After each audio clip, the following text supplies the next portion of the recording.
Hello there, channel members, friends, and followers from around the world. This is Q8 Pilot, your host for tonight's show. It is 1800 hours Zulu, 2100 hours local time here in Kuwait City, Kuwait, where this live stream is being broadcasted to all of you. Welcome, Omari, Captain Ray, welcome. We have today with us also Captain Ray. Aero Knowledge, hello, my friend. Welcome aboard. Stan, hello, Stan. Welcome aboard, my friend. Very glad to have you here on board this flight. Jake F, hello, my friend. Welcome aboard. Mats, hello, Mats.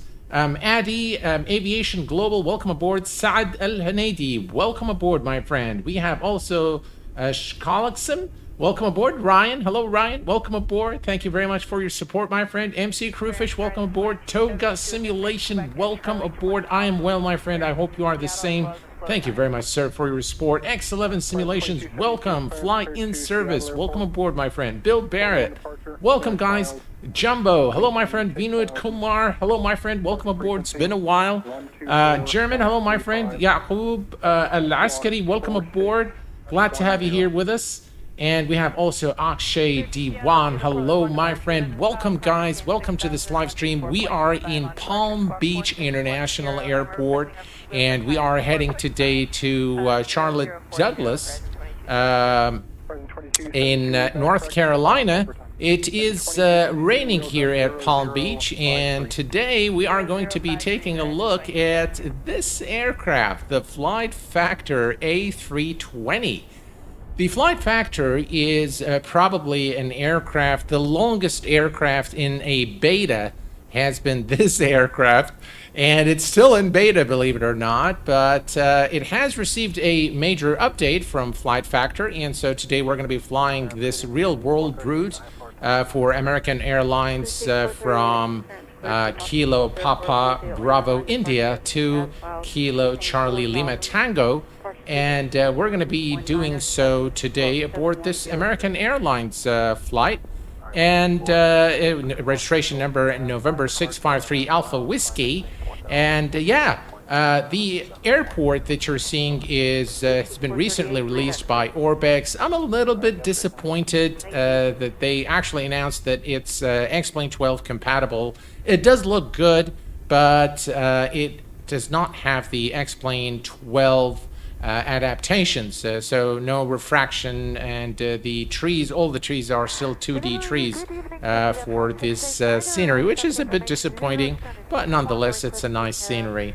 All right, so Abu 2160, hello my friend, welcome aboard. Anthony, welcome aboard. I am DJ Say, hello my friend, welcome, glad to have you here. I love how you pronounce my name differently every time. I'm sorry about that. My bad. I'm really sorry. I do apologize if I mispronounced your name. And we have with us from Cairo, Spoggy Simulations. Hello, my friend. Welcome aboard. So, okay, so what we're going to be doing today is we're going to bring up our Volanta, our friendly app here, and we're going to take a quick look at our flight plan. We are carrying about 14,702 kilos of fuel. Beg your pardon, this is our payload. Our fuel is 7,281. Approximate flight time is 1 hour and 34 minutes, cruising at 36,000 feet. With a distance of approximately 597 nautical miles. We might use a little bit of time compression just to save a little bit on time. There are quite a few things I want to cover with you this evening, including a subject of what I'm going to be streaming tomorrow, because tomorrow there is something special for you guys here on the Q8 Pilot channel. So if you haven't yet turned on that bell notification button, go ahead and turn it on right now, so that you are notified of what we're getting tomorrow. All right, our flight is quite simple in terms of our flight route. If we consider here we're going to be departing Palm Beach, runway 10 left through the T-Bird 5 departure through the Matlack transition over to Airway Quebec 87 to VIAP, and then direct to Checker. And then it's our star into Charlotte through the Stalker 3 arrival, and we're going to be performing an ILS runway 18 left. I'm not sure if it's an ILS runway, but we'll check that with the flight plan now. So, first thing you'll notice is that the aircraft is looking very good from the exterior. I think Flight Factor, the visuals, especially the exterior, has never been a problem for Flight Factor. So I think from that perspective, I think they've done a reasonable job with the texturing. This particular livery is not, you know, the highest quality possible. So if you zoom in, you know, you can still see some jagged lines, but overall, it's a very nice livery of American Airlines, and this is one of the default liveries that ship with the aircraft. Moving to the interior. Now, the interior is not great, I have to say, and I am not sure what Flight Factor is doing, but they just don't seem to be getting the texturing right on this aircraft. It has improved, but it doesn't look right. So things look very strange. I've also had a lot of issues with the click spots on this aircraft. So what I ended up doing is I ended up using the mouse wheel to manipulate the knobs and the switches and controls. And this is something you can access from the electronic flight bag, which we will take a look at in just a second. The Walking Fruit, hello my friend, welcome aboard. One Big Flappy Boy, hello my friend, welcome. So the thing is, considering how long this aircraft's been in beta, and to still see some of these issues is, in my view, not acceptable for the asking price of this aircraft. So this is the beginning. All right, so let's go to the electronic flight bag. Now, this version of the aircraft has received major updates in terms of the systems, in terms of the McDo, in terms of SimBrief integration, which is really a very cool option. Now, they've got all of this wrong, so now you can see the ground power unit says on, but the ground power is actually not on, as you can see. So that's another, they messed this whole thing up in this update. So we're going to go ahead and turn that on. Now it says off, but actually it's on. So they've got all of this wrong in this update. And the same thing, by the way, goes for the chocks. So we'll just leave the chocks for the time being. All right. So we're going to go to failures. Now, from the failures, I think they've kind of made things look a little better. So now you can fail the hydraulics and, you know, overheat and electrical and engine fail, engine fire. You can do, maybe we'll do an engine fire on our arrival, but the aircraft has got, well, we'll see. We'll see what happens as we arrive. So you've got all your failures here. This hasn't changed. It remains to be the same. FAP, I don't know what that does. There's nothing there. The map still works. You need the Google API key for it to work, though. And you've got the states of the aircraft, which is a nice thing. It's a nice feature. It's been there from day one, but it's a nice feature where you can, you know, have the aircraft in a specific state and save it. Now, if you go to the settings, you will notice the brand new change. By the way, you can now change all the, you can manipulate everything here. So you kind of, you are able to set up the knobs the way you like from this menu here. But what I really like is this right here. SimBrief Pilot ID. You enter your pilot ID and then you simply click apply and you'll be able to download your SimBrief plans, which is a welcomed change in this update. You have, of course, multiple scenarios that you can create, the browser, your checklists, the performance data, which we will use in a minute, and of course the service. So what we're going to be doing, guys, is we're going to be setting things up. We're going to go here to the overhead panel, and again, the overhead panel does not look very, you know, Airbus-like in terms of its colors. So I think they still need a lot of work in terms of the texturing there, but it is acceptable. So we'll let that one pass for now, right? Glenn, hello, my friend. Welcome aboard. Glad to have you here. Kakaku, hello, my friend. Welcome aboard. Glad to have you here. And we have I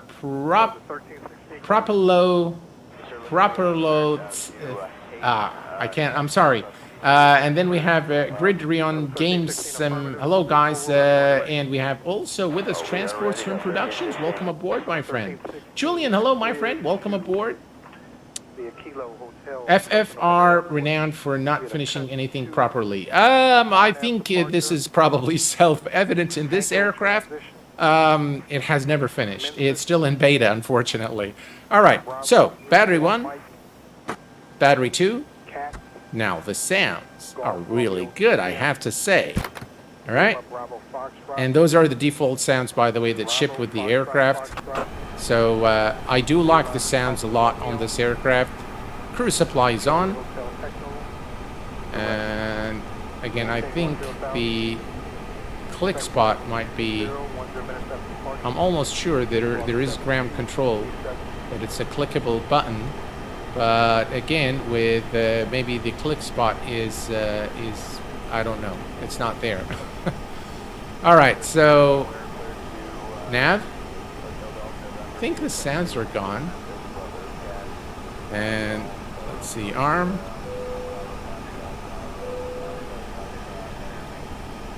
Yeah, I can't hear the switches for some reason. I wonder if I should restart the, go back to the main menu and start it again, because I can't hear anything. Yeah, I'm not sure why. Let me see here. Yeah, we definitely can't hear the sounds. Let me go to the menu here. Maybe there's something we're missing. Anything here? No, nothing here. Go ahead.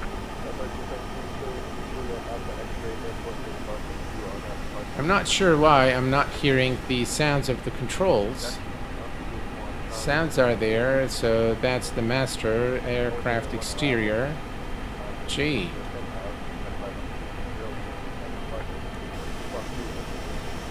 Yeah, for some reason I can't hear any of the sounds, so maybe we should just restart. Button sounds are not working. Yeah, all right, let me do this, guys. So I'm gonna quit X-Plane and start it again. So let me take you guys to this one here, and let me close X-Plane real quick. And we'll come back because the sounds on this aircraft is actually very nice. So we do want to hear the sounds on this aircraft. All right, let's relaunch X-Plane. Hopefully this time it'll work fine.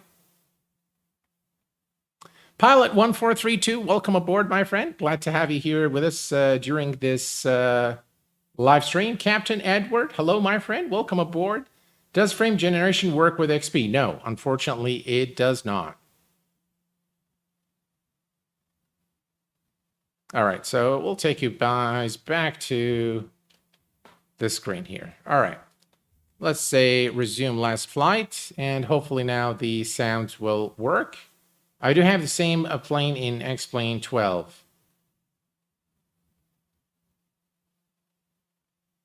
Yeah, hopefully they'll work in this. Sometimes see some, again, the aircraft, if, by the way, if you tell... if you send a ticket to Flight Factor, they'll probably tell you that it's in beta, and that's why you can't hear the sound sometimes. And there's something strange going on with the aircraft, and it's probably your PC and all that good stuff, right? But yeah, I'm in a funny mood today, guys. I'm not sure why, but I think it's been a really very hectic day at work, and it's really stressed out. So my mood is a bit strange Pushback today. Failure. All right, here we go. Do not have any steerable gears. All right. Is the FF320 updated? Yes, that's correct. It is updated, and there's a problem with the scenery, by the way. All right. So we're good here. Let's go ahead before... All right, well, here's what I'm going to do. I'm going to turn on the ground power, and let's try it this one more time. Okay. Right. Excellent. And unfortunately, no sounds. Yeah, I'm not sure why there are no sounds, but okay.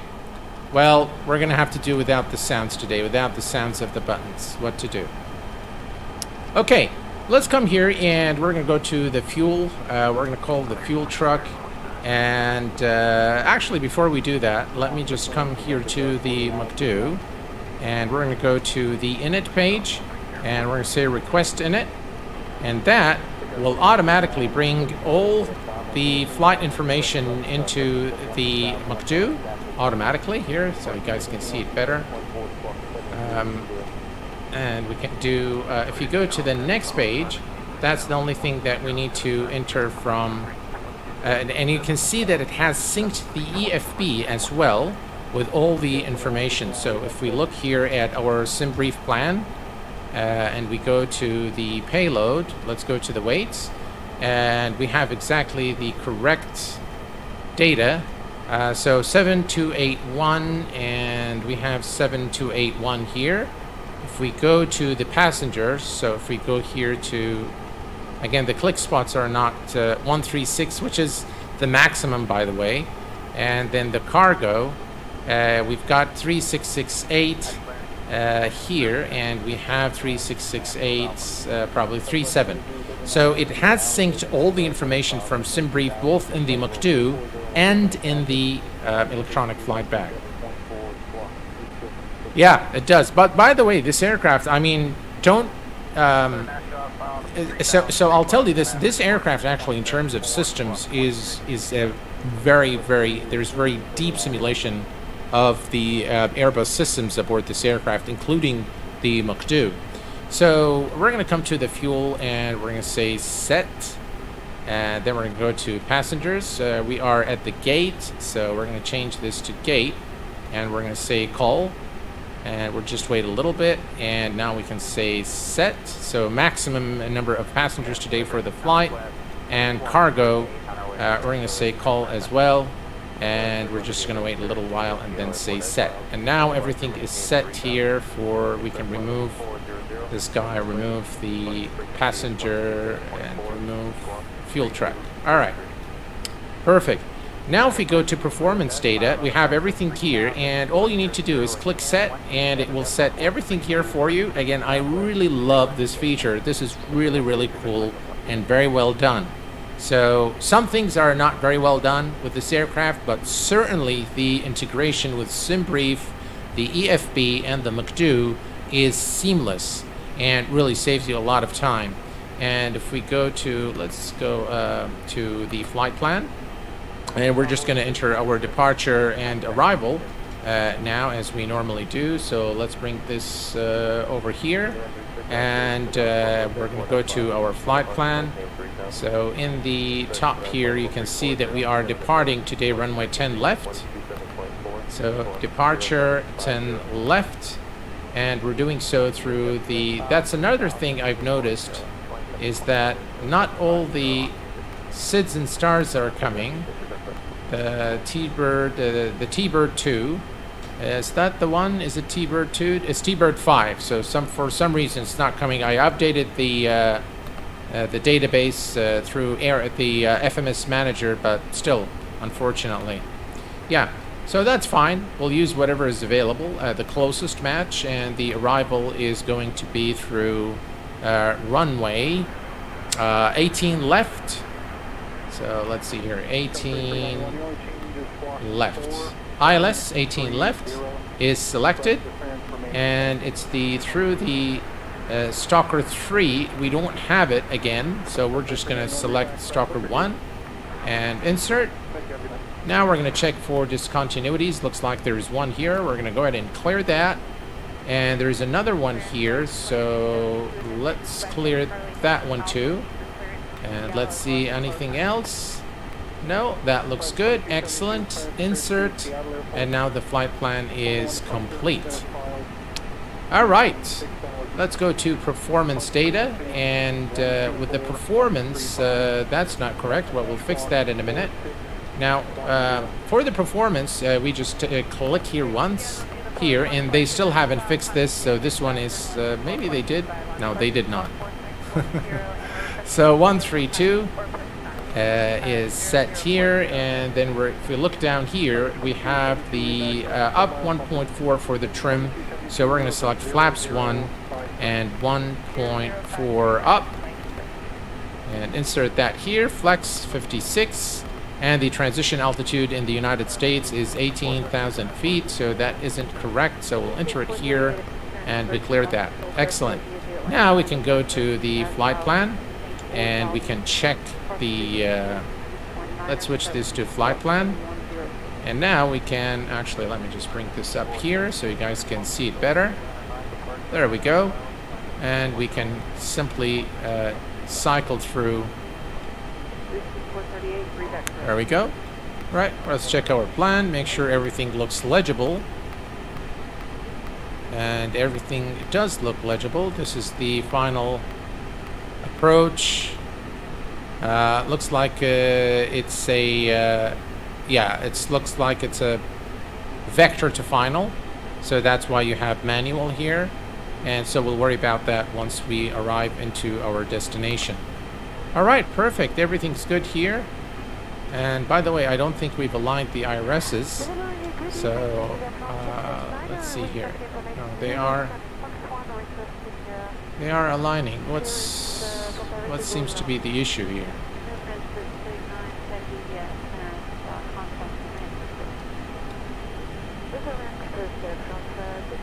I'm not sure what's going on. Maybe we did not hit on the align IRS. Yeah, there we go. Align on reference, confirm alignment, and now we should be fine. Well, if we look up here now, yep, right, that's cool. And we'll just wait a little while, see if we get the alignment. All right. In the meantime, we can set our altimeter. Groot Simulation. Hello, my friend. Welcome aboard. Glad to have you here with us. All right. Not getting anything here. All right. Let's go ahead and start the APU. Wait for the APU door to open, which it is. Start. Not sure why we're not getting the alignment. Should be instant. I've had the iris alignment plus times 10. So, strange. Ah, there we go. Took some time, but we have alignment now. Excellent. Right, we'll put this on performance. Still, you can see the blurry McDo's. I don't know why I get this with the Flight Factor, and the numbers here don't look very good as well. All right, our cruise altitude today for this American Airlines 687 is going to be 36,000 feet. So let's set this to 36. And we're just going to make sure that it is 36. Yep, 36. Perfect. 36,000 feet is set. The APU is now available. APU bleed is on. And we can now turn off the... Let's turn on the... It's a bummer that you can't hear the sounds because they're quite good aboard this aircraft. So we're going to turn off the external power. And we are good here. Excellent. We can grab the altimeter real quick. By the way, if we go to the MCD menu and click on the... None of these actually work still. So, yeah, that's a bummer, really. After all this time with this aircraft. Sven, hello, my friend. Welcome from Germany. I prefer Tolus. I do, too. But, yeah. All right. Well, let's take a look.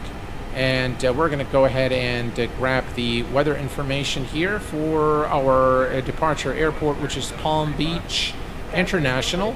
1907 knot wind, visibility is good, 10 miles. Scattered clouds at 1300, broken at 2800, overcast at 5500. The current temperature is 22 Celsius, altimeter 3012.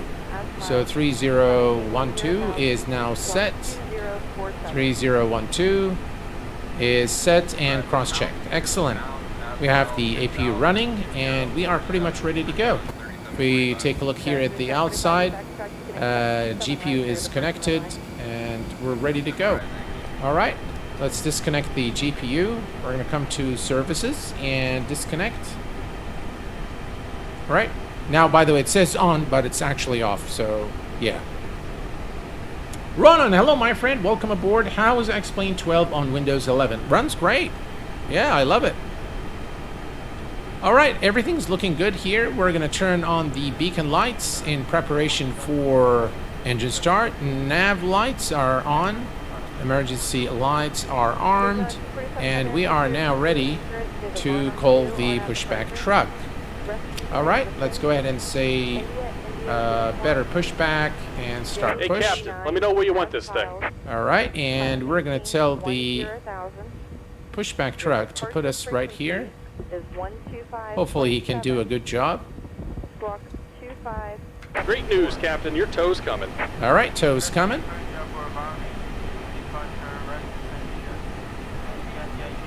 Dimitris, hello my friend, welcome aboard. Thank you very much, sir. Appreciate it.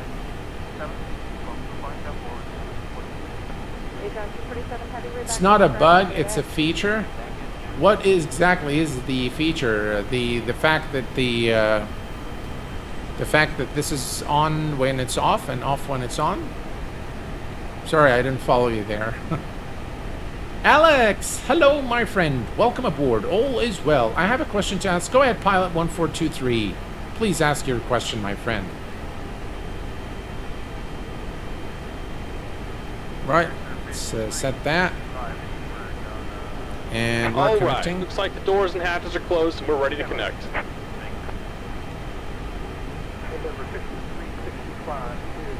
Please send me the link for BPB.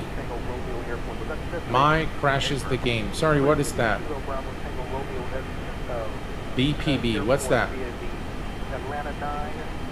Right, we're connecting the tow. And we're going to clear that and put squawk of 2500. And now we can see the traffic.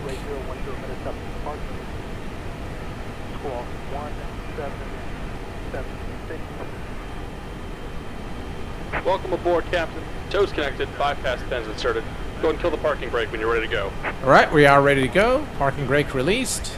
Here comes the pushback. Light them up. All right, and we're cleared to start the engine number 2. Engine mode selector to start, and engine number 2 is starting. 25-7, Denver 5365. Thanks so much.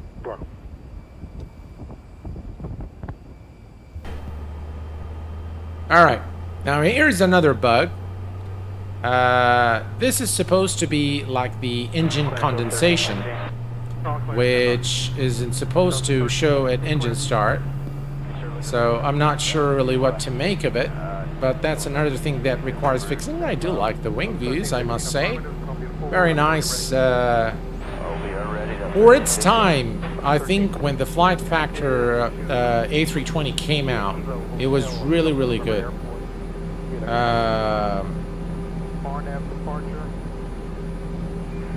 Matt Flight Sim, hello my friend, welcome aboard.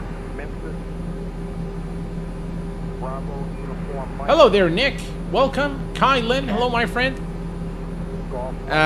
So I think when it came out originally, it was one of the best aircraft for X-Plane. And unfortunately, they did not really update this aircraft, you know, to the extent where it competes with the, you know, the new very high quality Addons. Again, you can see the really lousy textures here. I mean, this is not good. This is not good at all. For an aircraft that cost $89, I mean, come on, you gotta have much better textures than this. But yeah, it has the X-Plane rain, I guess. So they've made it compatible with the Librain effect, which is, by the way, a good call from Laminar to integrate it into X-Plane. So that's good. All right, we have a good start on engine number 2. Let's start engine number 1. Too bad we can't hear the engines.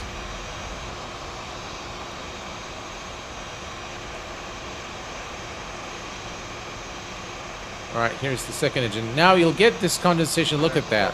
I mean, that is not right. That is definitely not right. Yeah. That's us. And by the way, we're going to taxi all the way here. This is runway 10 left. Just so that you guys know where we're heading. And now you can see how the cockpit textures look really bad in this particular angle. And when the... Just about done here. Go ahead and set your parking brake. All right, let's set the parking brake. And all right. we're disconnecting the tow. The engine Give me number just a 1 moment. is now available as well. This is not the level of quality you expect for $90. That is exactly my thoughts. Big Cat, it's a slap in the face. They never put any work into this. So, we are going to set the engine mode selector back to normal. We're going to arm the speed brakes. We're going to set flaps 1. At least those sounds are working. Alright, and we're going to turn off the APU bleed, APU master. We're going to turn on the runway turn off lights, nose light to taxi, and everything else is pretty good. Alright, so we're ready to, let's go to maximum for the auto brake. And we're disconnected. Signal and pin on the right. Take it easy and have a safe flight. 1.4 up is the trim. So that's 1.4 right about there. And we are ready to go. Let's go ahead and start the clock. Let's release the parking brake. And let's head over to the runway.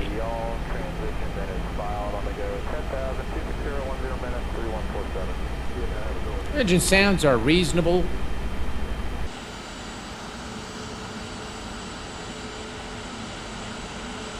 But I'm not sure what this condensation effect is here. Definitely should not be there, so that's more than likely another bug with the aircraft. Right, here we go.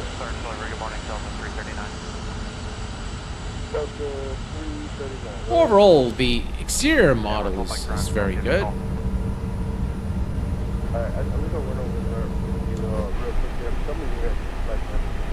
Yeah, I was very disappointed with this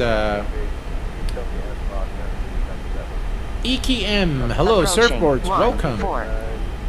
I was very Rasworks, so that's cool. I was very disappointed when I downloaded this scenery because it's advertised as X-Plane 12 or X-Plane 11. So I was hoping to see the features of X-Plane 12, including 3D vegetation. Unfortunately, this was not the case. So again, I'm not sure what Orbix is doing here, but overall it's a nice scenery, don't get me wrong, I do like it, but it's not the quality that I was expecting from Orbix for this for this airport. IFR Captain, hello my friend. Have ever looked at Airfly FS4? I give it a go, it was fun.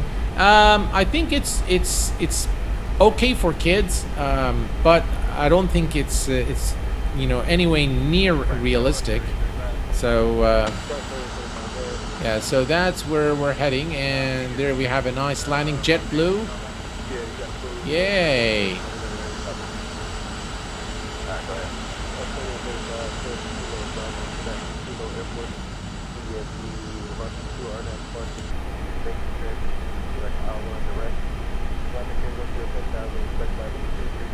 All right, let's go ahead and inform cabin crew. And yes, sir. Signs and cabin. What is wrong with the? There we go. All right, and takeoff config is normal. Now I'm not sure why the cabin doesn't go away. Let's see if we can click this now. No, we can't. I'm just wondering why it's not there. All right, we're approaching the runway here, so we're going to turn on our landing lights, strobe lights, and nose light to takeoff, wing lights, and we are cleared for takeoff.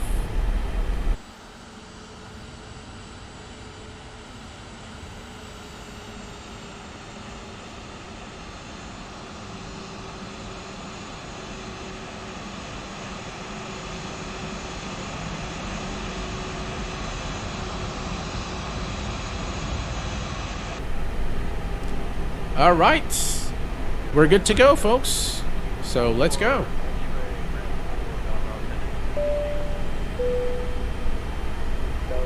%. Engines are stable. Manflex, SRS, and runway.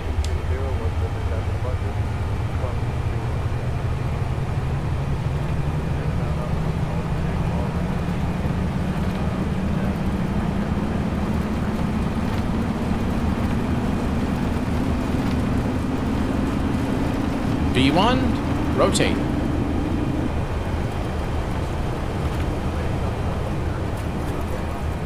And positive rate of climb, gears going up.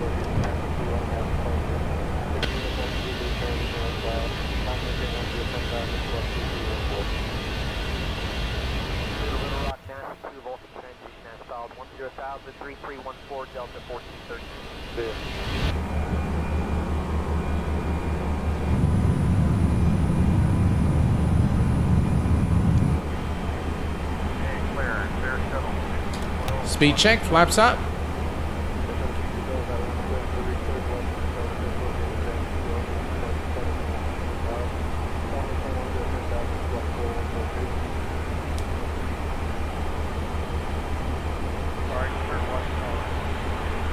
And thrust climb is set. Autopilot 1 is engaged.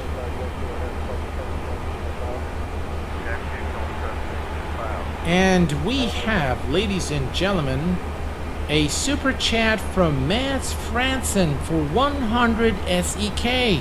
Matt, thank you very much for your super chat. I appreciate it, my friend. That's very, very generous of you.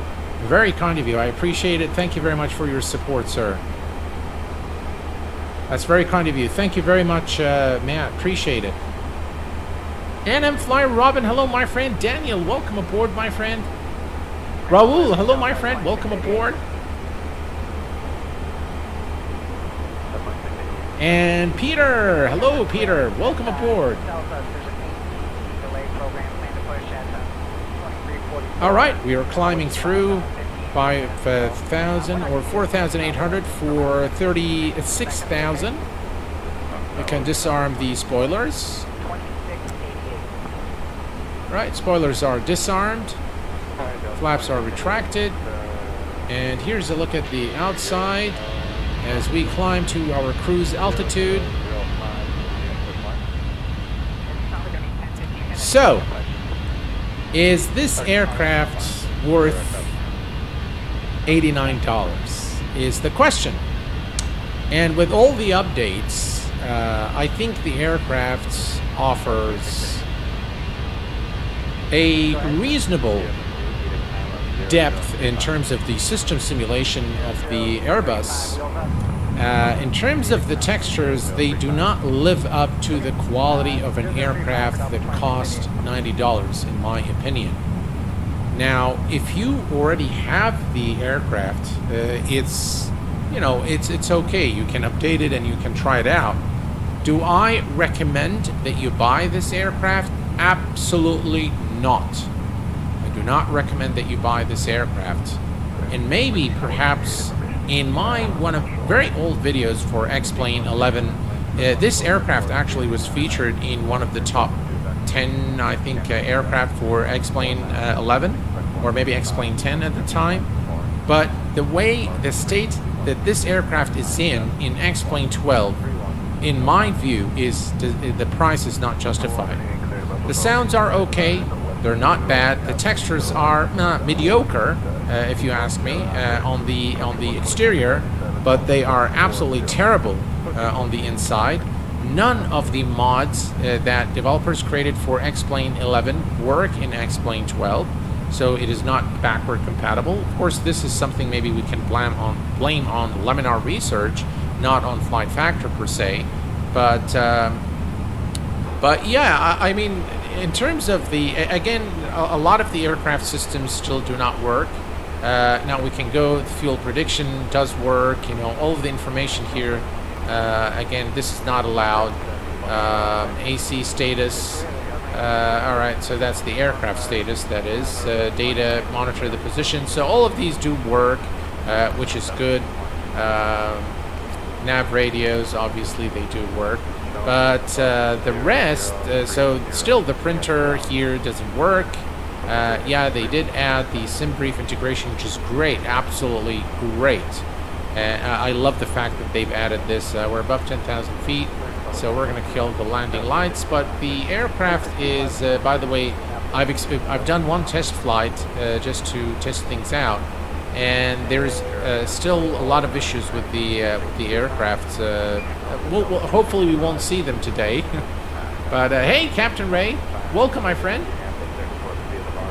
But yeah, I definitely do not recommend this aircraft, guys. So if you have the aircraft, by all means update it.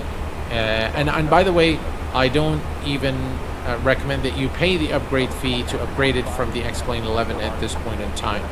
Now, I promise you guys that if things change in the future, I will make another video and I will tell you that, yes, now it's time for you guys to, now it's worth it. But as it stands today, guys, please save your money and spend it elsewhere. As a matter of fact, what I would recommend personally is if you are looking for a good Airbus, you can't go wrong with the Takeoff A320. Just a wonderful aircraft.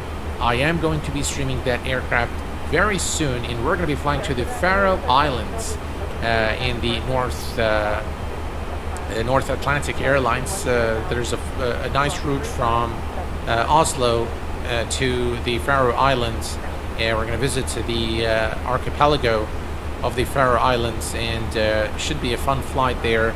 I just downloaded a new scenery available through the Airsoft store, and it's just really a breathtaking scenery. So we're gonna do that in the upcoming X-Plane 12 streams, hopefully. But here is the thing, guys. So we're approaching 10,000 feet. Let's go ahead and no, that's not what I wanted to do.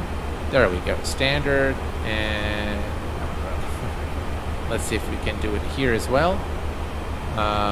There we go. Again, click spots are very tricky on this aircraft after this update. Again, you can still see these lines are jagged lines here.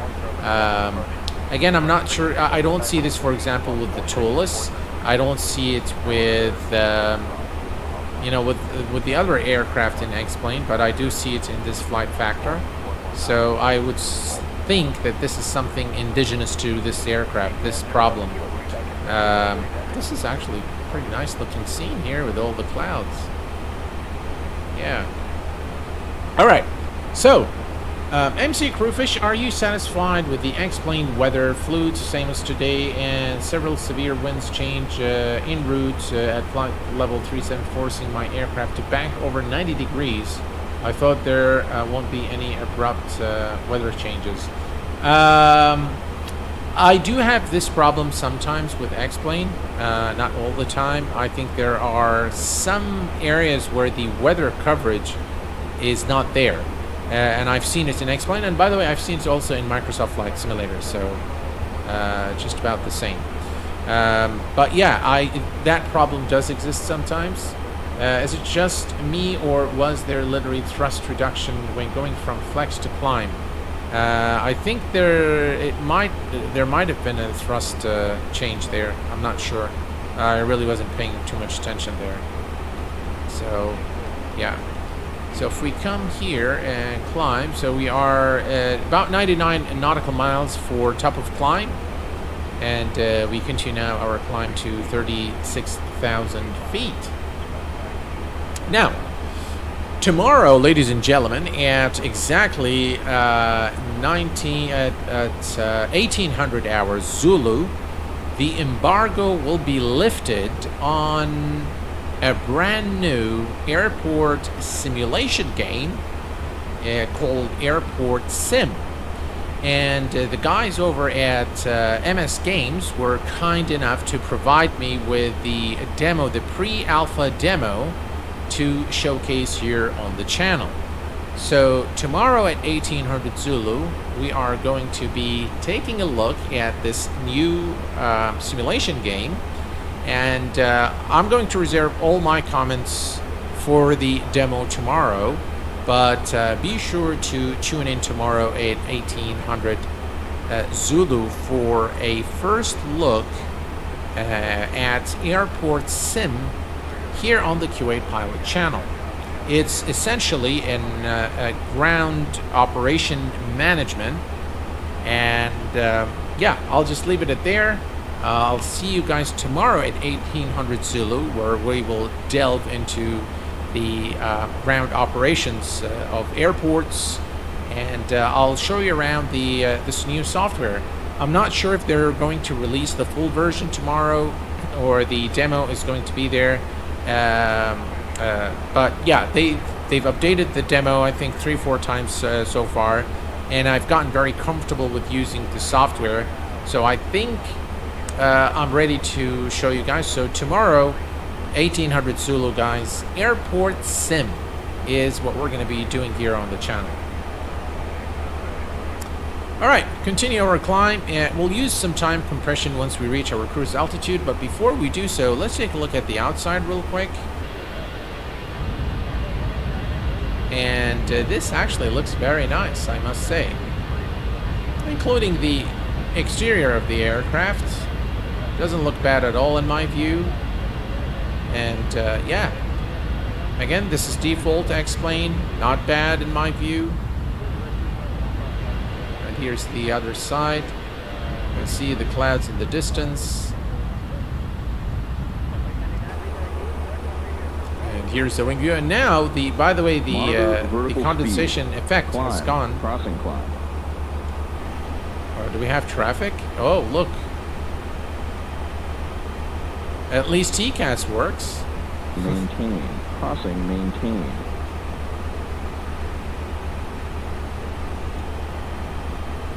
Where is this aircraft? I can't see it. Ah, there it is. Look at that.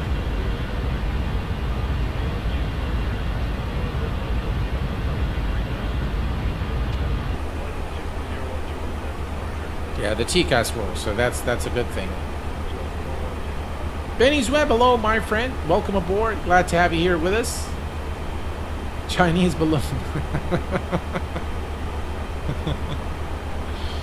Yeah, I was actually following the news.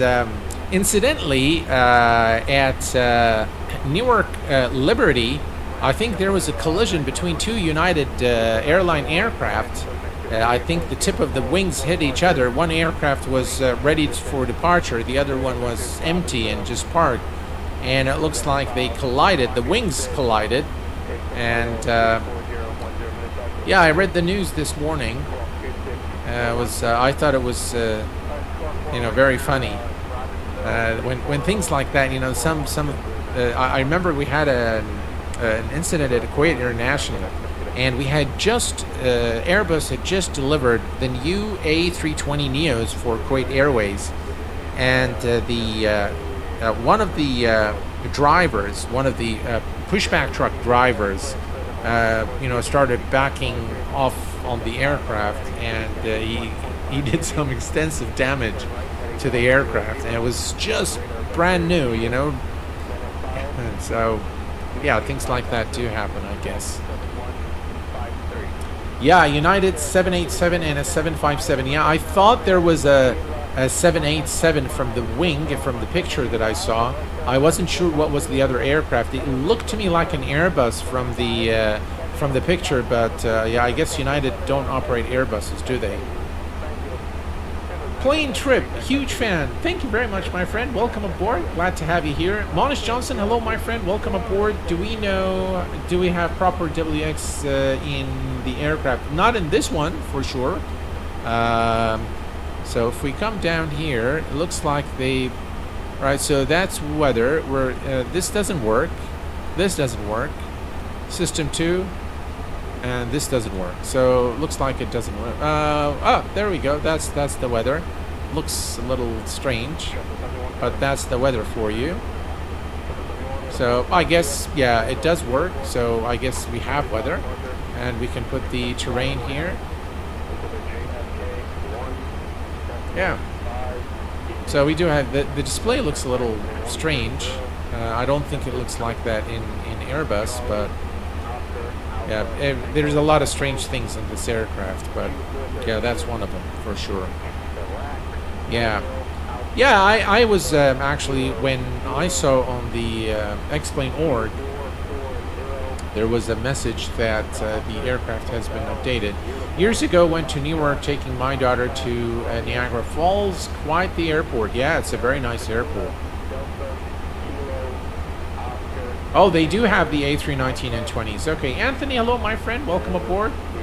The plane is almost a decade old, and ATSU doesn't work still. That is exactly right. United does operate our Airbus. Oh, okay. Thank you very much, Robin, for that. I didn't know whether they operate an Airbus or not. So, yeah. Continue our climb now to 36,000 feet, and all is looking good. It was a very tough day at work today, and looks like you guys did not, I don't think that you guys like Twitch very much, and probably Twitch doesn't have a notification like YouTube does, or maybe it does, but you know, since the subscriber base is still very low in Twitch, on the last stream, last Friday, so we did I just published the video this morning because there is this rule from Twitch that says that you cannot multi-stream, so I cannot actually multi-stream to Twitch and any other platform, and I cannot publish the video of that stream until 24 hours have lapsed since the actual stream, which is kind of strange, but yeah, that's their rule. So I published the video this morning. Aeronox, hello my friend. What is the main difference between the Phoenix and Flight Factor A320, or in which aspect do you think the flight experience is different? Well, the difference between the Phoenix and the Flight Factor is the difference between day and night. One aircraft, I mean the Phoenix is a study level accurate simulation of the Airbus A320. The Flight Factor is okay, but it's not near the depth and complexity of system simulation as the Phoenix. That said, if you look at the fidelity of the textures in the Phoenix, you feel like you're in an actual Airbus cockpit when you are actually sat in Microsoft Flight Simulator with the Phoenix. Whereas here, as you can see, I don't know why Flight Factor isn't really paying that much attention to the aircraft. I never liked their the Flight Factor panels, the panel work. There was a mod, a texture mod that you can use that will bring the true colors of Airbus into this aircraft. Unfortunately, it does not work with this X-Plane 12 version. So yeah. Angelic Guru, hello my friend, welcome aboard. SSK123, welcome. Glad to have you here. So yeah, unfortunately, I cannot vouch for this aircraft, and definitely not with its $89 price tag. That is excessive for what the aircraft offers in today's standards. I think the aircraft was probably one of the best when it came out for X-Plane 10, I think it came out for X-Plane 10. And then it was ported later to X-Plane 11. Now the thing is, this aircraft has always been in beta. Always. Ever since its release, it's in beta. And I don't think it's ever, it was ever released. There was ever a release version. Maybe there was, I don't know, but that was probably very short-lived. And now it's again in beta, by the way. So again, if you, I think that's the caveat used by Flight Factor for, you know, for selling the aircraft with all the errors that's in it. Is that, yeah, it's still beta, so come back in a year or two, and you know, we'll fix all those issues. So yeah, and guys, the reason I'm being very critical of you know, of this aircraft today is that I've spent so I purchase all my add-ons. I purchase all the scenery, I purchase all the aircraft, and I normally give developers a lot of credit for their work. But in this specific case, this aircraft has been there for so long, and for all these issues to still be there is, in my view, unacceptable when you're asking for, you know, $89. That's just doesn't sit well with me, and it's not acceptable at all by my standards, or I think by the community standards, or by today's flight sim, you know, payware add-on standards. So they've got to, you know, they've got to really fix this. That's my honest opinion of this aircraft. To me, Flight Factor need to stop dragging their feet. They have been surpassed by a lot of developers. More improvements and less work in progress pictures and less time spent on cabins. Ian Warner, hello my friend. Exactly, there's no excuse anymore with all the other great add-ons we have. Absolutely, absolutely. Daniel Venture, hello my friend. FBW free is even better. Yeah, I agree. I agree. It is better. It is better than this one, for sure. I mean, I wouldn't recommend that anyone spends this kind of money on this aircraft, for sure. Alright, so what I'm going to do, folks, if we look here, we are still about 296 nautical miles from top of descent. So I'm going to use a little bit of time compression to put us kind of, you know, closer to our top of descent.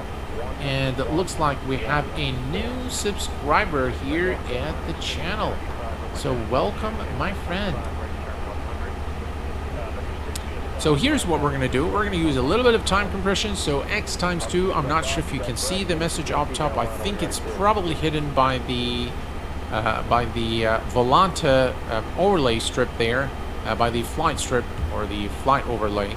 So you probably can't see it, but we are now flying at twice the speed, and you probably can't detect it here either.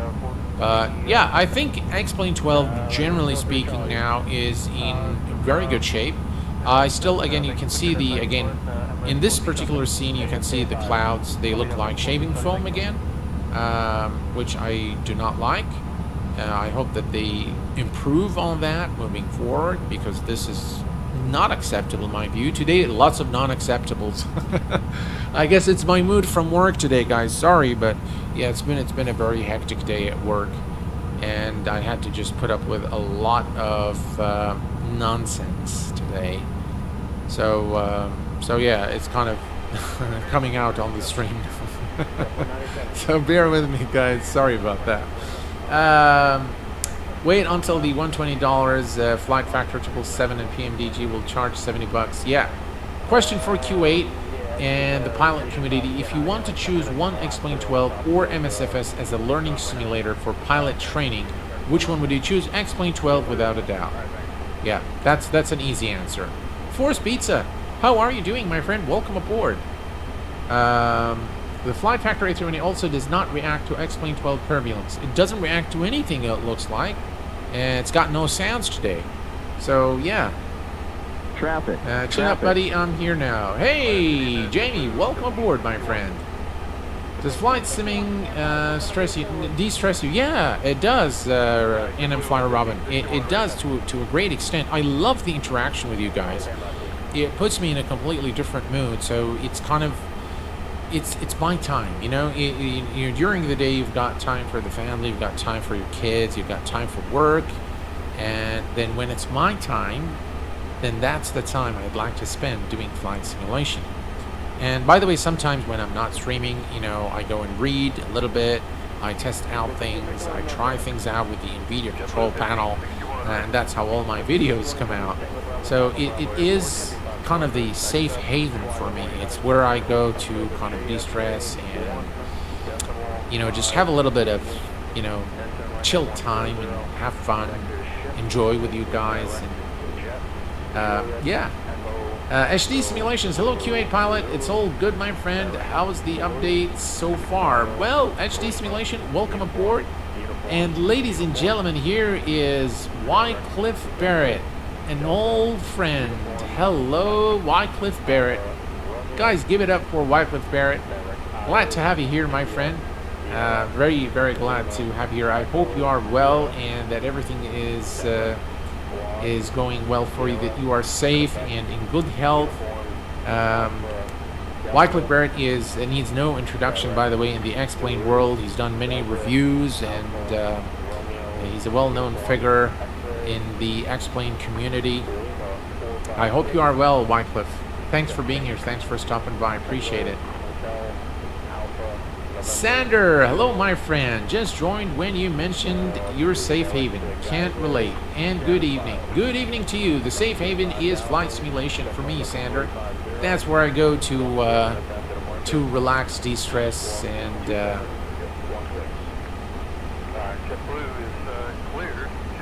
I'm doing very well, Wycliffe. Thank you very much, sir. Appreciate it. The Addons is coming out soon. Yep, that is right. Now, here's the thing, guys. By the way, let's check on our distance. Here, 231. All right.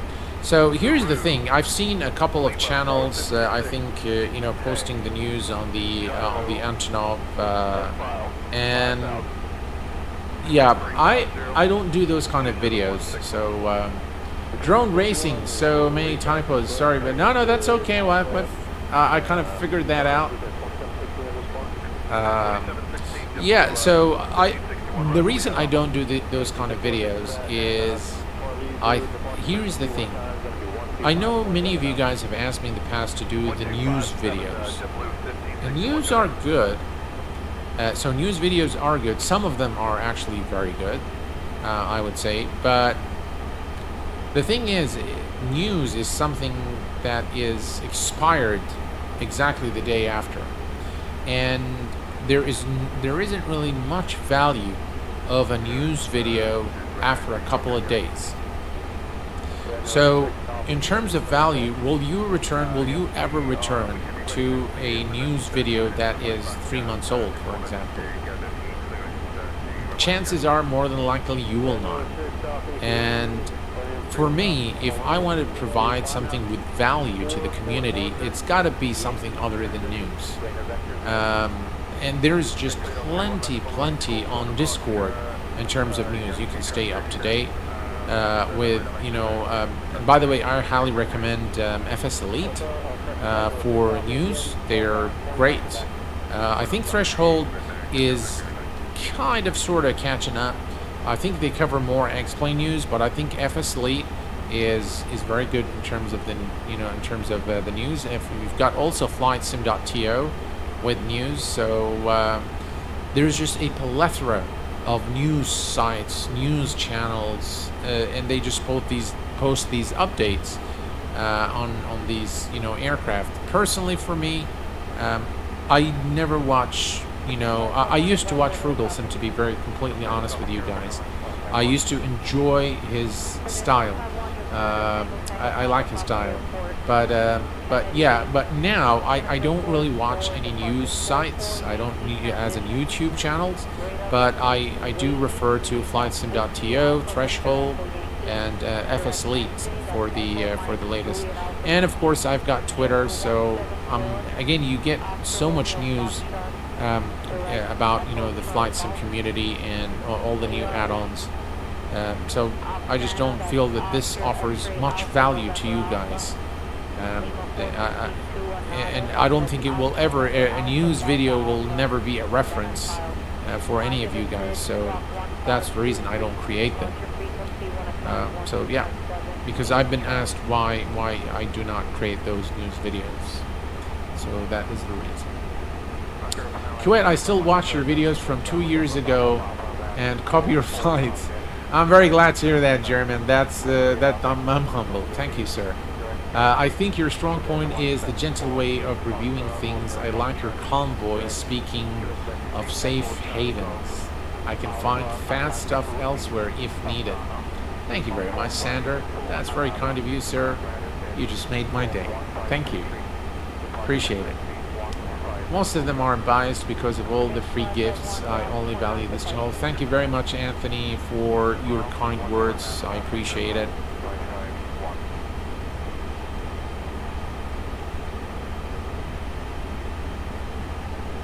All right, so if we look at our, we are 171 nautical miles. Good. So we are kind of fast now. We're approaching the top of descent. We will set up the aircraft for our approach into Charlotte Douglas International in just a few. And yeah, so guys, don't forget tomorrow, Airport Sim is the subject of our live stream tomorrow at exactly the same time, 1800 Zulu. In fact, I was very lucky because the time they lifted the embargo on streaming is exactly the time that I normally stream. So so I do want to show you this this software tomorrow, and there are some interesting things to say about it.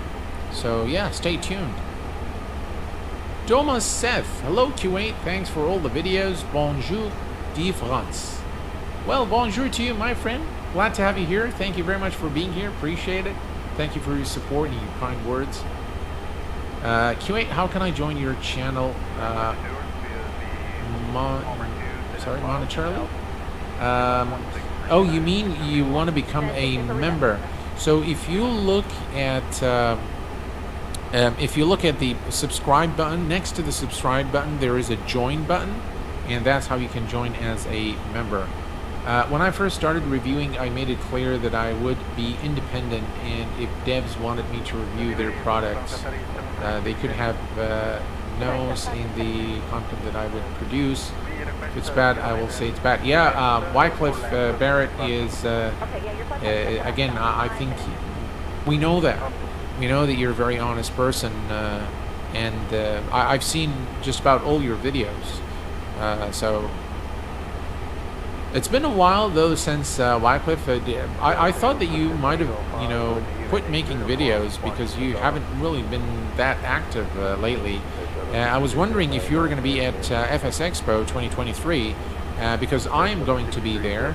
And I'm going to have a dedicated booth, so if you are going to be there, guys, and this goes to everyone, of course, here on the channel, if you guys are going to be there, please make sure that you stop by booth H2, which is currently assigned for the QA Pilot channel at FX Expo 2023, which is going to take place in Houston, Texas from the 23rd to the 25th of June 2023.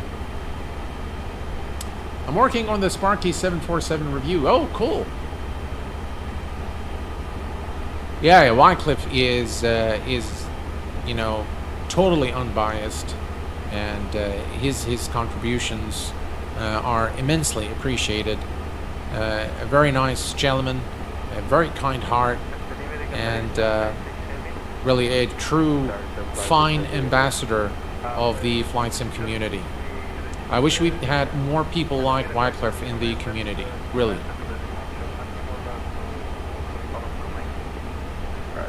I can't afford it. Oh, that's alright, Wycliffe, that's okay. It does need some work, yeah. The Sparky 747 still needs some work. I've downloaded their latest release for X-Plane 12, and it was a little bit buggy, so yeah, I decided, you know, just let's give them some time, since this is a free mod. And you don't really want to, you know, demotivate those developers. So we want to encourage them to continue the project. So, all right, let's take a look here. We are at 110 nautical miles from top of descent. So we are going to set up for our approach. Let's go to the next phase here. And we can now set things up. All right.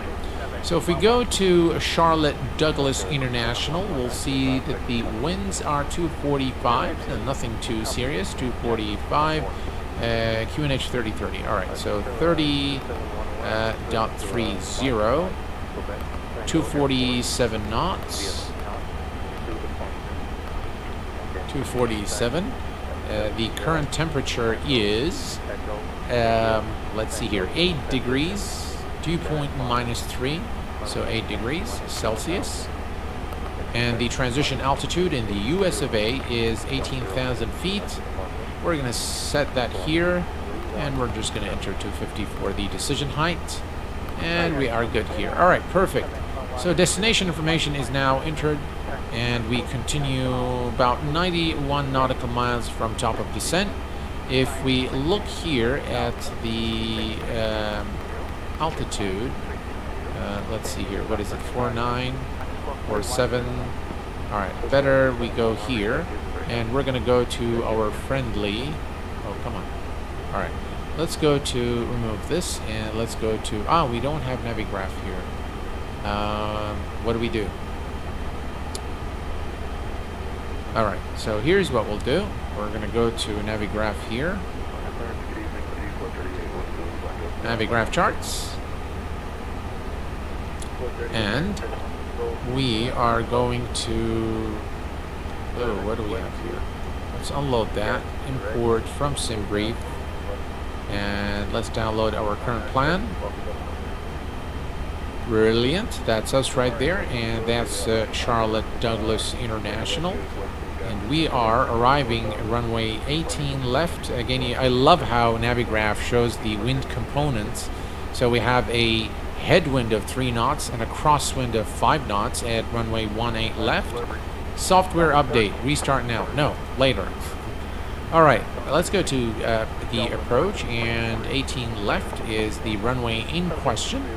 And now we can take a look here, and it looks like 2400.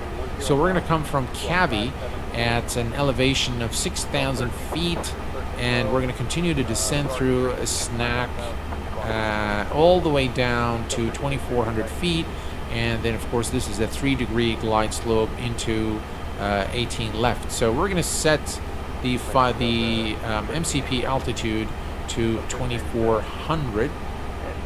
2,400. There we go. 2,400 is set.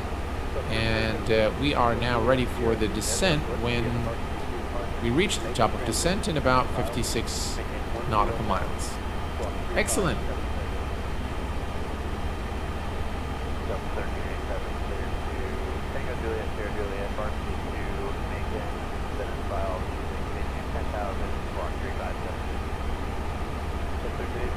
Yeah, so I think X-Plane 12 is in pretty good shape now. By the way, there was a memory leak that has been fixed recently by Laminar.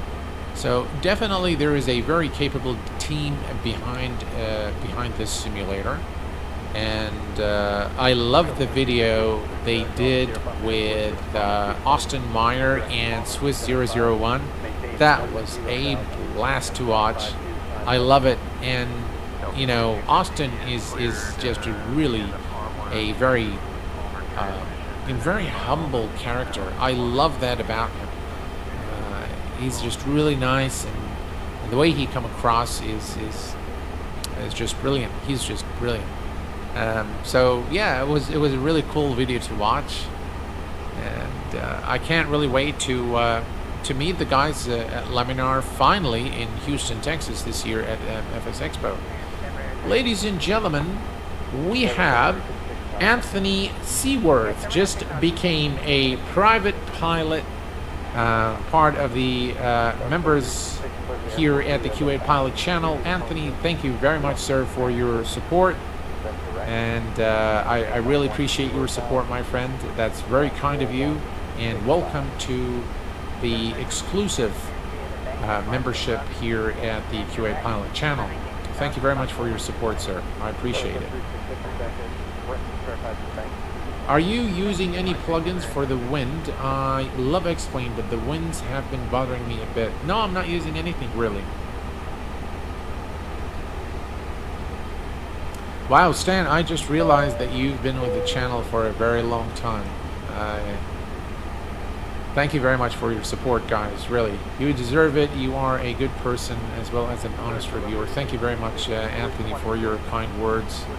I am most humbled. Thank you very much, guys, everyone, for your support, for your kind words, for everything that you do for the channel, for me. I appreciate it very much. All right, 12 nautical miles. We're going to go ahead and disable the speed compression now. So we're going to go back to normal speed, and we're going to begin our descent in approximately 9 nautical miles now.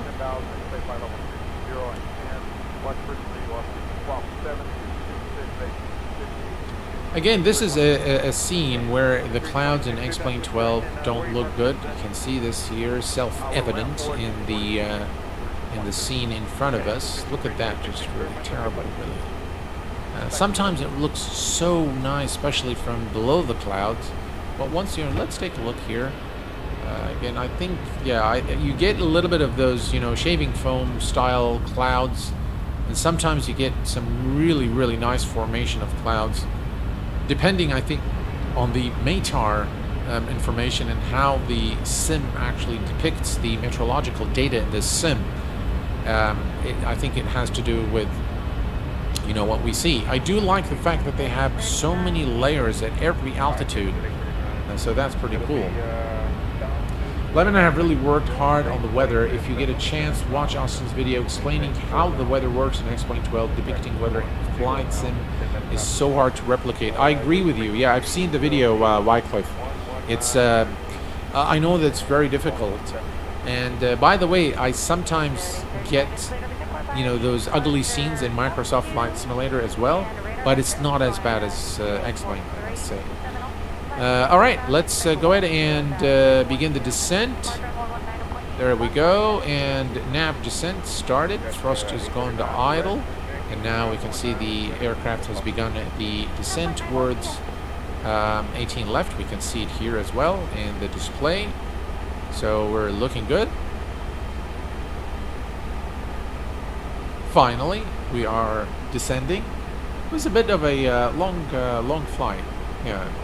But you know, thanks to the time compression, so I use 2 times the ground speed in order to fast track things, and it doesn't really, you know, it doesn't really make the sim look bad or anything. It just it saves us some time. So.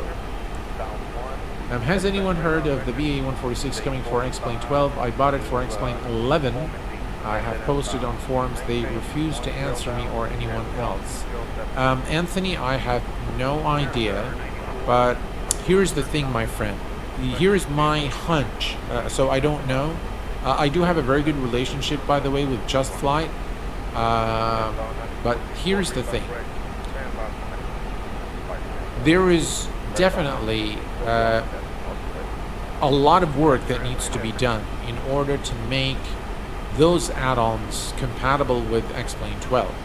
So X-Plane 12 changes things in terms of the, you know, API and how things work. Obviously, the texturing has to work, has to be reworked. So it's not a straightforward porting from X-Plane 11 to X-Plane 12. And Just Flight, if you look at recently what they're doing, they have an in-house development team that is working on X-Plane 12. They have on Microsoft Flight Simulator. They have several projects now for Microsoft Flight Simulator. My hunch is that they have abandoned X-Plane altogether. That is my hunch. I don't know for sure. I know they updated their traffic global for X-Plane 12. So it was X-Plane 11 to X-Plane 12. So, but that's about it. So all the Pipers, you know, all their GA aircraft, nothing has been ported to X-Plane. So my hunch is that they are not going to port the BAE 146 over to X-Plane 12. That would be my hunch, but I'm not sure. It is hard, but what about other developers who did it day one? Please explain to me because I don't understand. All right. So here's the thing, Anthony. The developers that did it from day one were mainly only X-Plane 11 or maybe only X-Plane developers, such as Tolis, Hot Start, Who else? You've got a Flight Factor. So those companies are they've never actually developed anything for Microsoft Flight Simulator, right? And for that reason, their bread and butter is going to come from X-Plane. So they have absolutely no choice but to update their products and make them available in X-Plane 12 as the platform stabilizes. Whereas a company like Just Flight, who's got a range of many products, including, by the way, X-Plane products, but they also have their Microsoft Flight Simulator products doing so well, and with the mass market heading over to Microsoft Flight Simulator, it doesn't really make a lot of business sense for them to, invest time in developing or porting their add-ons from X-Plane 11 to X-Plane 12, because that's going to mean that they're going to lose out on the time to market for their Microsoft products, which, by the way, will earn them a lot more money than the X-Plane products. So it's a business decision, and it's a hard one, Anthony, and I do feel for some of these developers. A lot of developers have abandoned X-Plane and went exclusive. Just about all the developers who were multi-platform developers have went completely to Microsoft Flight Simulator, including the scenery developers. Sorry if I sound bitter, but this stuff costs a lot of money. I deserve at least a response. Ignoring it is not a way to go. I won't forget this. Anthony, I completely agree with you. And, excuse me. I'm of the same opinion that, you should at least be entitled to a response, a good response. And I think developers need to be very honest if they're not going to port something. I think now they should go and put like a note on their X-Plane 11 add-ons and say, between parentheses, this add-on will not be ported over to X-Plane 12. I think that is the honest thing to do, and if I were a developer, that is exactly what I would do if I had no intentions of moving this add-on to port it to X-Plane 12, because some of these add-ons are quite expensive. So I'm very happy, for example, that Hot Start with the Challenger 650 have made all the changes. They ported over. By the way, still have some issues, but at least they've done what needs to be done, and that is commendable. Etops 120, welcome aboard, my friend. Glad to have you here. And James, hello, my friend. Jafar, hello, my friend. Welcome aboard. Glad to have you here with us. So I own FS 2020, but I will not buy add-ons for it. I'm happy with X-Plane 12 and P3D version 5. Yep. Hey there, boy. If you boo me, I'm a boo-boo on. Yeah, that is a very long name, my friend. Welcome aboard. Glad to have you here. So yeah, it's guys. One thing we have to all remember is that all the development companies are in this business to make money. There isn't anyone developing except for those who develop things for free. Those guys are just out there because of their passion. And for this reason, by the way, I create the top 10 freeware add-ons for whatever sim. The reason I do these videos is, one, I think it's useful for you guys to go and download, the best add-ons, because it will improve your experience without investing a single penny. So that's pretty cool, I think. But also, the reason I do this is I like to encourage those developers. I think the developer of Sky Dolly, I know I said Dooley, but Sky Dolly, the replay tool, I think posted a comment on my latest video, and he said, can I post this in the Microsoft forums and things like that? And of course, I've done these, I've done this video for the community, but I've also done it for those developers who develop for free. It's my way of saying thank you to them. So yeah, I mean, the rest are in for money. And if you're in for money, good evening, Fly Timson. And if that's their bread and butter, they have got to figure out what works best for them to sustain their businesses. And so, Q8, you're a man of reason, and you always know how to diffuse stress. Thank you very much, Anthony. I appreciate it, my friend. I'm very glad you're able to de-stress here on the channel. So, welcome, my friend, and thank you for your support, really. Jim, hello, my friend. Welcome aboard. Glad to have you here.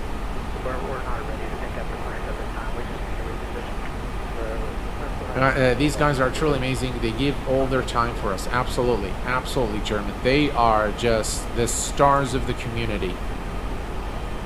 I'm still waiting for my Unibuild A300 port to X-Plane 12. The walking fruit, that's probably going to be sometime before that happens. But I hear you. I am too. Aspide, hello, my friend. Welcome aboard. Not only the developers, but the streamers too.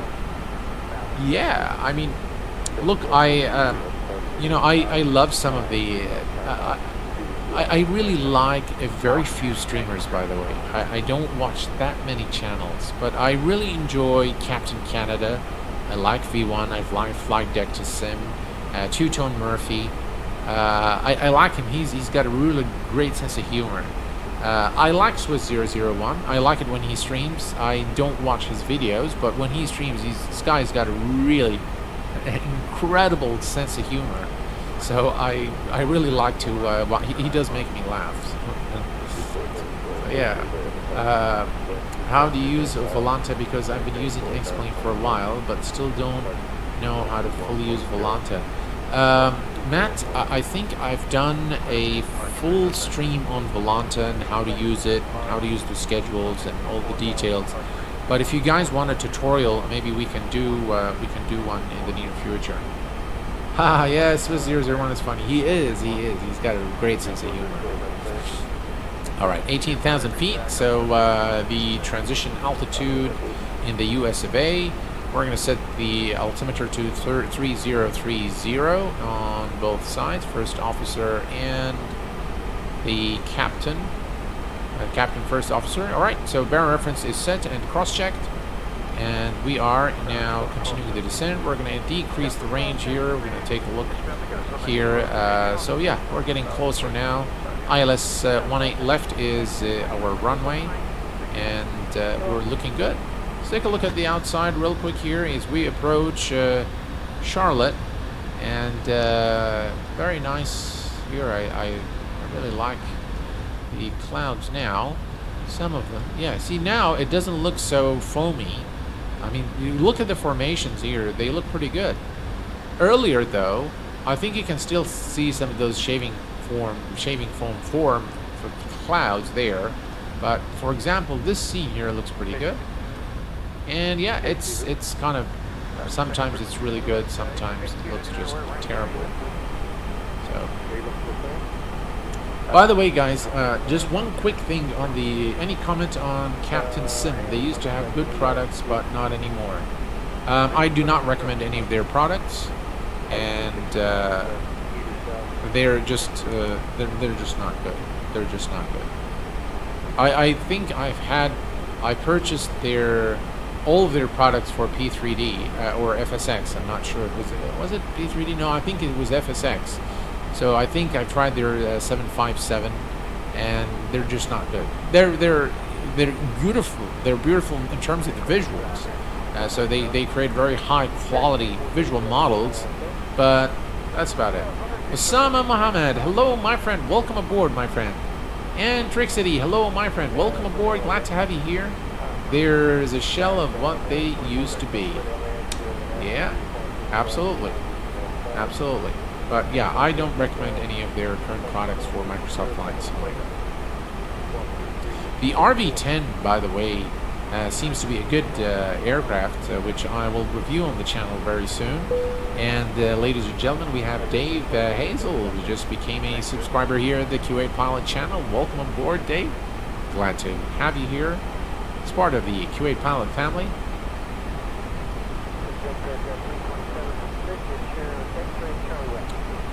All right, so in terms of our approach, we are at 13,800 for 2,400 feet. We are looking good coming through the clouds, and this actually looks very nice now as we come closer to the clouds. It's kind of starting to look really good.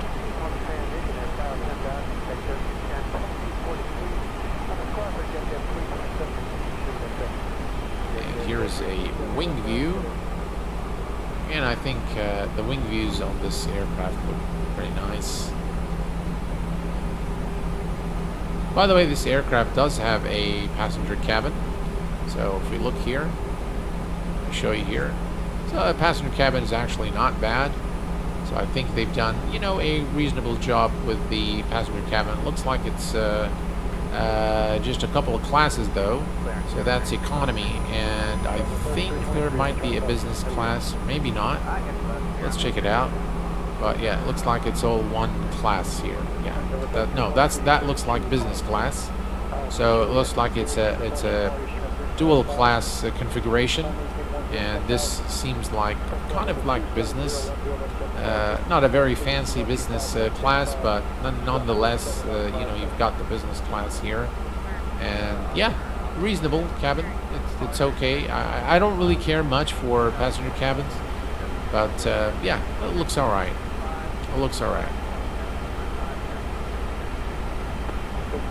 Gostrom 5 FF Discord. Q8, how is Flight Factor with communication to customers? Well,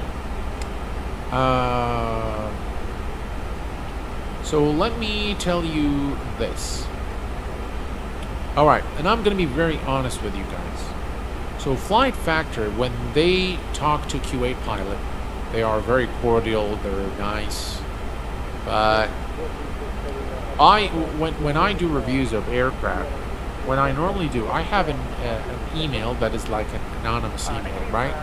So it's like, you know, Captain Geek, you know, something like that at Gmail or Live, you know, something like that. Something that is not known by the community that this is an email that, you know, belongs to Alphahead Gaming. Hello, my friend. Welcome aboard.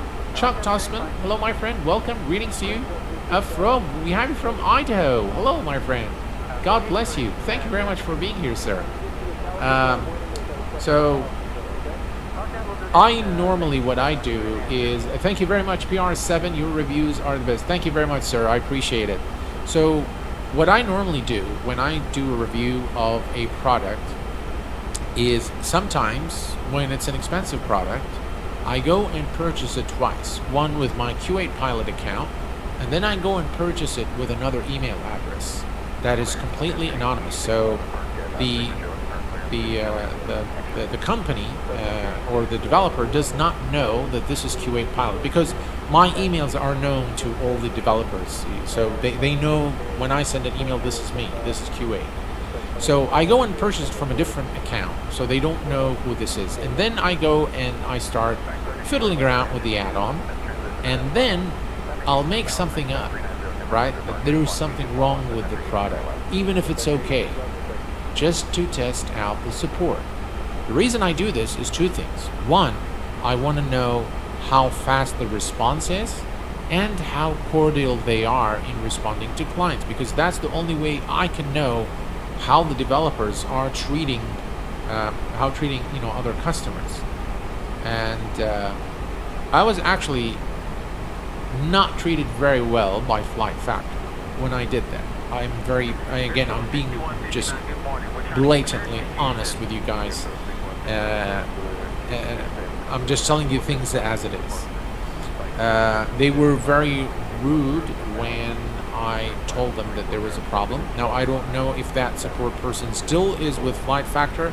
So there are, you know, several people in the company there.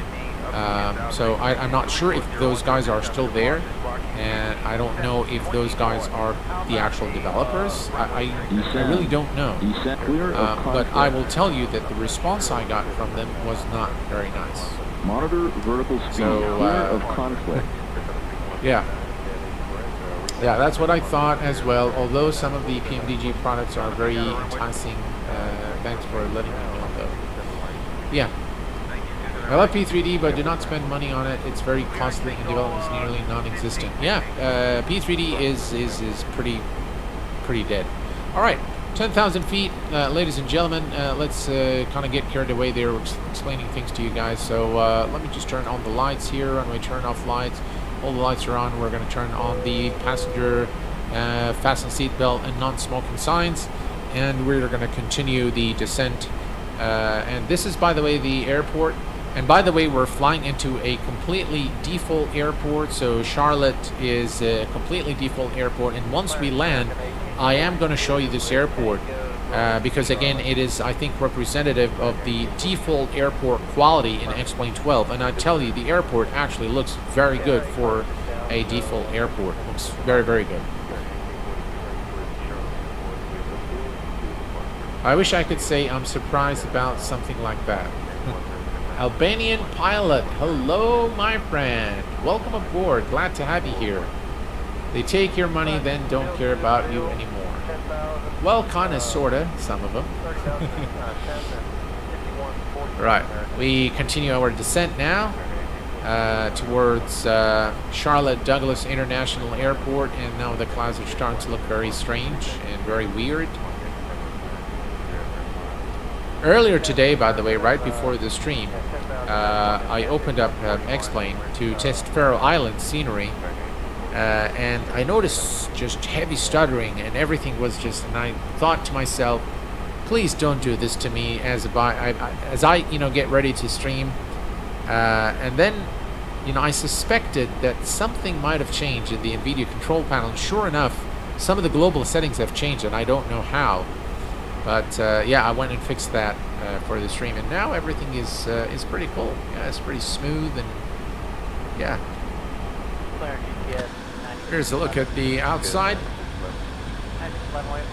Again, I don't think that X-Plane looks bad. By the way, yeah, this is not photoreal. It's not representative of what you'd see in the real world, but I think it's still pretty good. Very plausible. Very plausible is the right word. Lightning, hello my friend, welcome aboard, glad to have you here. Can you please share your settings? I have a Ryzen 5900X and GTX 3090 with still some point 17 FPS. Why is that? Oh wow. Alright, here's what I'll do, MC Crewfish. I will take a screenshot of my settings and I will post them in my Discord under the settings channel, so everyone can take a look if needed.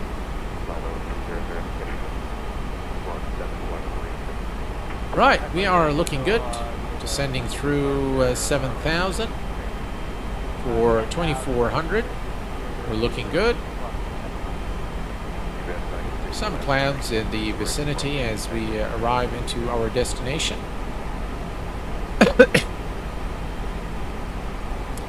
And we have with us a subscriber from Atlanta. Hello, my friend. Welcome aboard. Is it Senior Culture Shock? Welcome, my friend. Lewis. Hello, my friend. Welcome aboard. I've just pre-ordered the DVD version of X-Plane 12. I was waiting for it. Excellent. Pilot DZ. Hello, my friend. Thank you very much. Appreciate it. I agree there, Anthony. Paul DV. Hello, my friend. Welcome aboard. Thank you very much. Thank you for your kind words. I appreciate it. Megawave 79.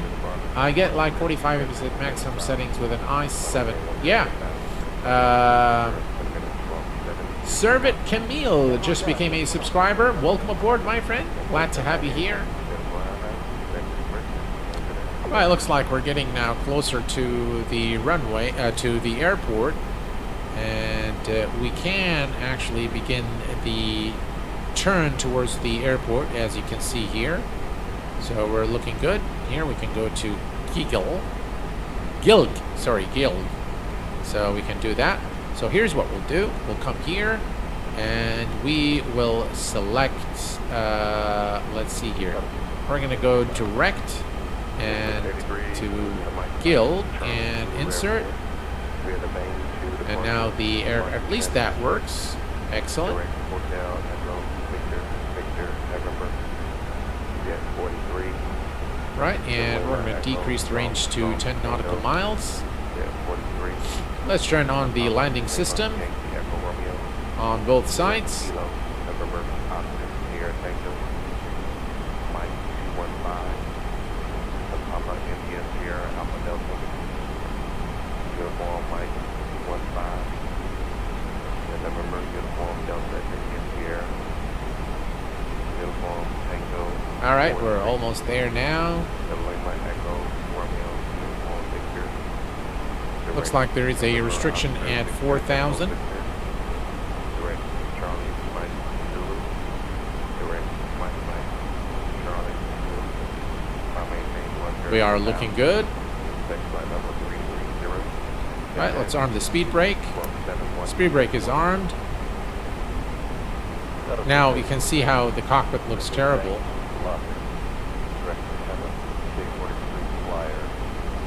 Right, yeah, aircraft is decelerating. The approach phase appears to have been activated now. We're looking good. A lot of lakes like in real life. Yeah. How's the new update so far? It's for the airplane. Not very good, if you ask me. All right, speed check, flaps 1.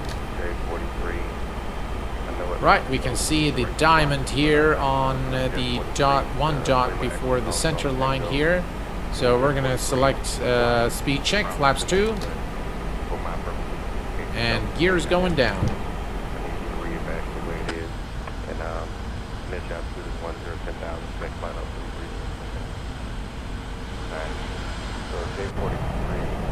Right, and let's go to approach. Localizer captured. Glide slope active. And we have the runway in sight. Runway 18 left. We are clear to land. Speed check. Flaps 3.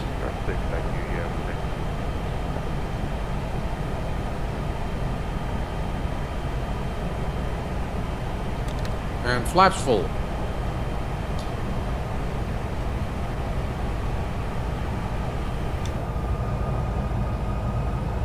You have to admire the way the slats come out.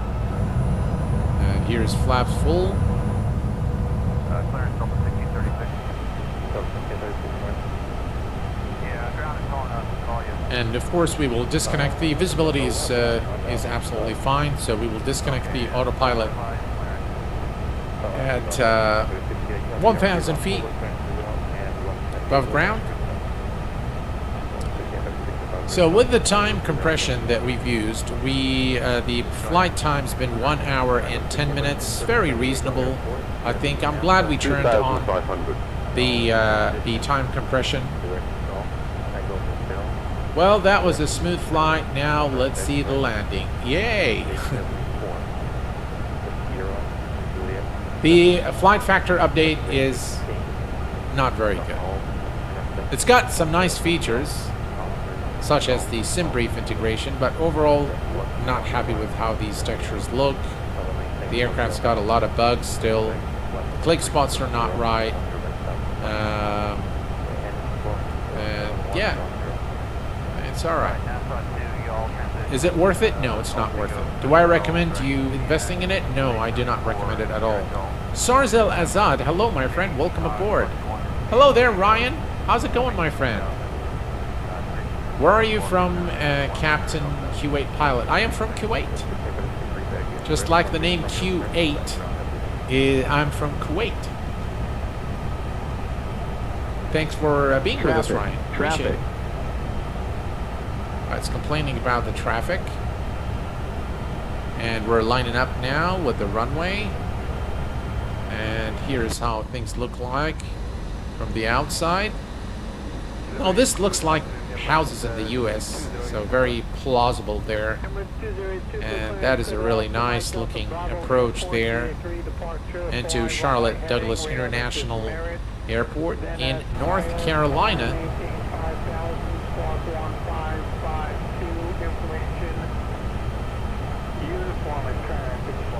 runway 22 right for departure.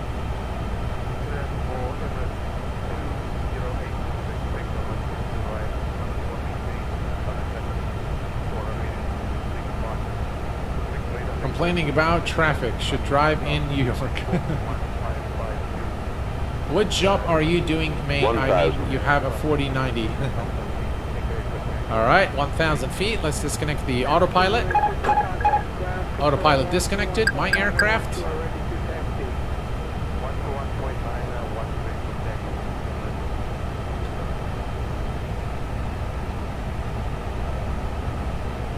Some wind there, nothing too serious.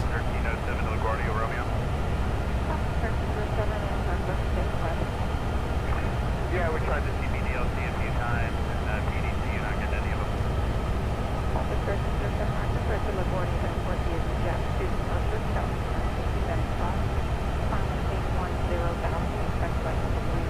$500.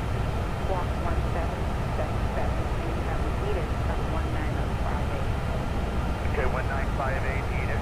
400. And Southwest 1307 clear to LaGuardia. 100 above. Jack 1 Ellen is file 10,390 at 10. 300. And 1777 on the squawk. Minimum. Caution, taxiway, caution, taxiway. Okay, sorry, Jack 2, Southwest 1307. 200.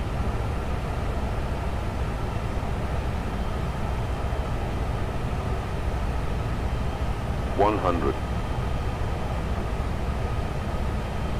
50, 40, 30, 20, retard, 5.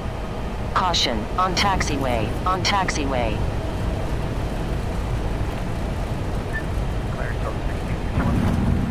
And ladies and gentlemen, welcome to Charlotte Douglas International. Reversers are green. We are decelerating. 80 knots.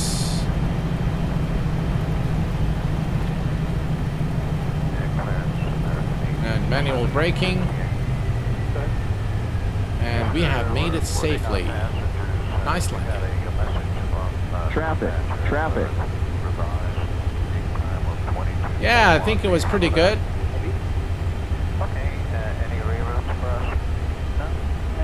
But again, it wasn't really a very challenging landing. The winds were calm.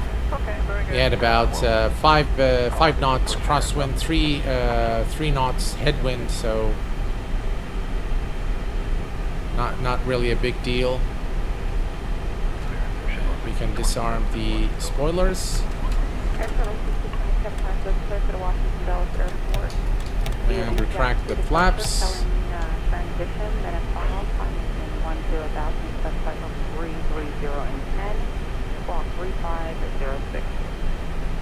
Washington Dulles from Jackson departure. Maintain 10,000, expect 320. Airfield 6227, read back first to ramp number.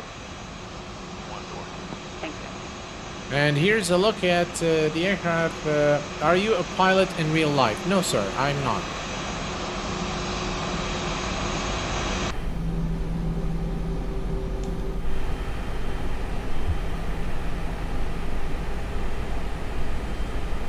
All right, so we are safely here at Charlotte Douglas International. I'm not sure what happened. Looks like X-Plane is going to now crash. Oh, that's a bummer. If that happens, it's a real bummer because I wanted to do a replay of the landing. But yeah, it's stuck because it's beta, remember? Yeah, where's my mouse? Yeah, look at that, guys. X-Plane is gonna crash now. Oh man, that's too bad. That's really bad. Oh well, what to do?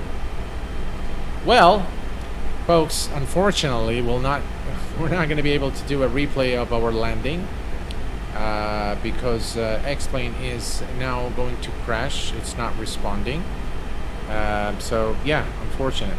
It always crashes for me when I start the replay. We haven't even started the replay yet. But again, the aircraft is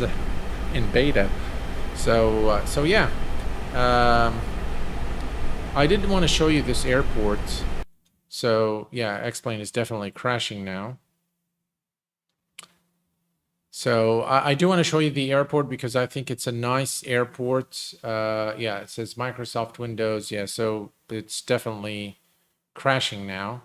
And that's what you do. You know, that's what happens when you fly a beta from Flight Factor. Ooh, look at that. Close the program. All right.